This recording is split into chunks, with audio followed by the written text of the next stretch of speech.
I got a technical question for you. Yes. Okay. Almost everybody that runs for office has, and, you know, I'm hoping maybe you have a different insight than we do because we're not in the world you're in. You've been in it for a while. Everybody that runs or becomes president, there's stories about women that come out. Mm-hmm. You've had that. Trump's had it. You know, Reagan's had it. How come there's no stories of Kennedy? women? Can I finish my point? Tom, like, seriously. You got everybody. Is Tom always like this? Tom is always He's always like this. Okay, My goodness, he's yeah. the famous guy doing that. He's had 2 volts. Yeah. Okay, so once again, I'll start from the beginning before Tom kind of had to jump in. So why is it that every candidate that's... What are we going to do about the Tom I factor? think We'll Tom figure it out is the Wikipedia. We call him By the way, Uncle he's Tom. not done yet. He has to do 3 more of these until I ask my question. Uncle So wait Bisnack. for it. Can I just do it, Tom? Okay. Why is it that every man that's run for office or become a president has had women from the past that's come up? You've had it. Trump's had, I think, one only from the past. Obviously, I'm being very sarcastic. Yeah, you got like 12, You got Biden. Clinton, Biden, Bush. You got. How come there's no woman from Obama's past? Richard Nixon. How come there's no one from Obama's Nobody past? from Richard Nixon's past either. Well, back in the days, there was no social media. So I'm going more like 50 years, see. right? So why is it 40 years? Why is it that there's no Obama? woman from his past? Are you think he just didn't have game, or you think like, you know, because I The see him girl having is really game. good at secrets. He's a good-looking guy. He has a good shot, left-handed. Yeah. I've seen him make the shot from the side. Very handsome. Although he didn't start.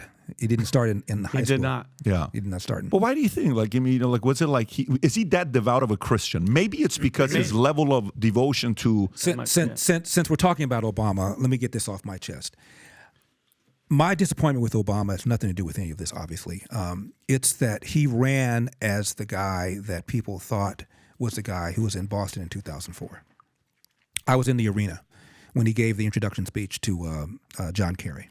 There's no blue America. There's no red America. DNC. Just one America. Phenomenal speech. Phenomenal. Yeah. There's no black America. There's no Yep. white America. Just one. Yeah. Yep. Yeah. I turned to my producer and I said, you know, all he said was a bunch of platitudes, but he said them well. This guy's going to run for president someday. So Obama decides to run before he even knew where the bathroom was.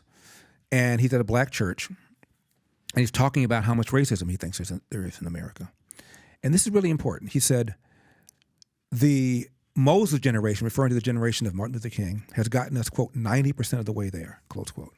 He said, my generation, he referred to his generation as the Joshua generation, has to get us an additional 10%. And I thought that was reasonable because there was a Fox opinion poll, 2002.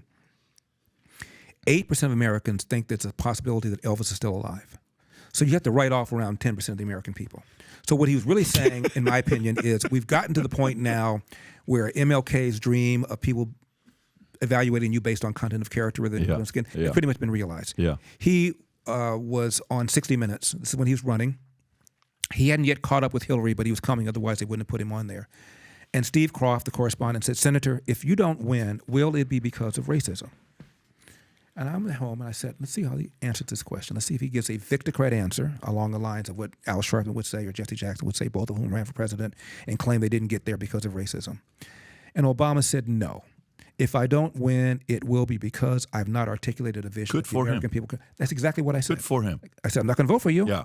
Tax, spend, regulate, Obamacare, but good for you. He won with 53% of the vote.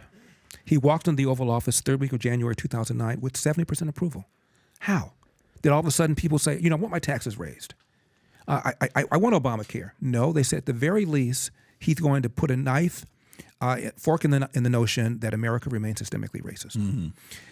Both blacks and whites thought race relations would improve when he walked in the Oval Office. When he left, both blacks and whites thought it got worse because for 8 years he played race card at the race card at the race card. From the Cambridge police acted stupidly, to if I had a son, he looked like Trayvon, to embracing Black Lives Matter, to saying that racism is in America's DNA, to having an AG, Eric Holder, who accused people that wanted voter ID of engaging in pernicious racism. Okay. He had Al Sharpton in the White House over 70 times. He played the race card time and time and time again. That's not the person that the American people thought they hired. And that's my problem with him. He's made things worse. Here's a guy that had every advantage. Best prep school in the state of Hawaii, becomes the president of Harvard Law Review, charmed existence, and here he is playing the race card. That's not what the American people thought they hired when they voted for him in 2008. So, basic question: why?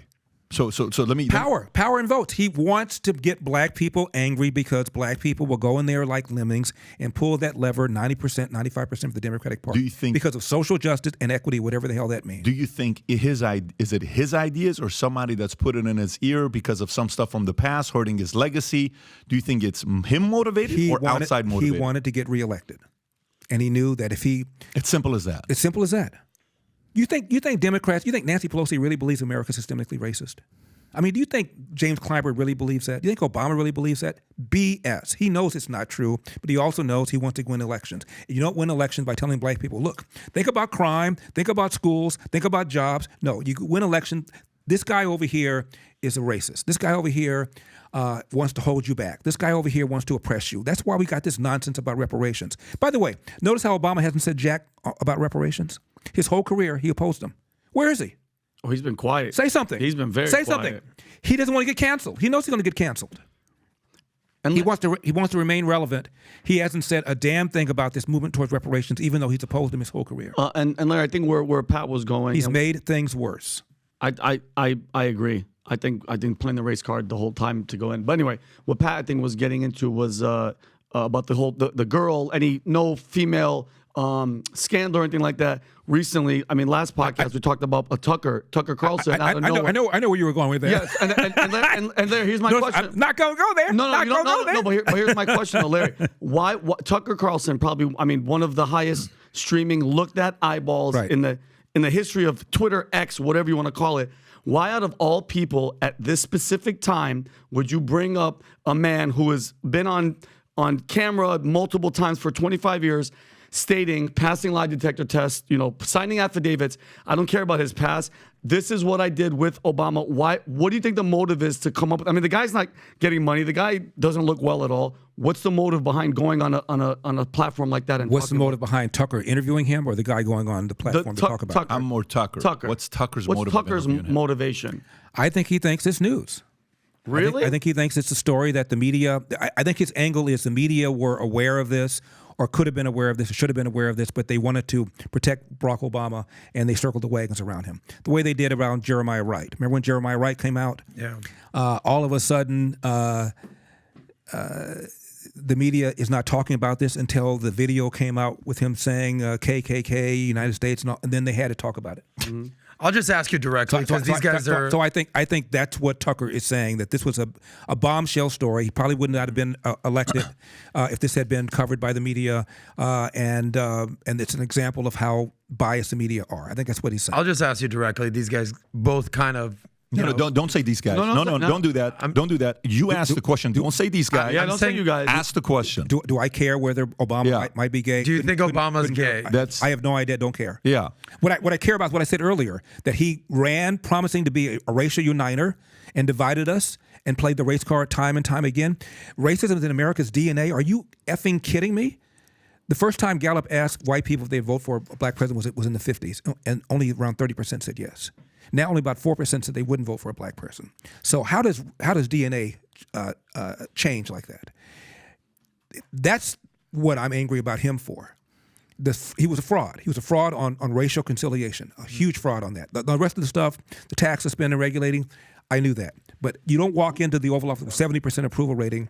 Who are you talking about right now? You're talking about Obama. Yeah. He's a fraud. But Larry, as much as you're saying you don't care, there's a huge percentage of the Republican base that actually believes this and actually believes that Michelle Obama isn't actually a man. They call her Big Mike.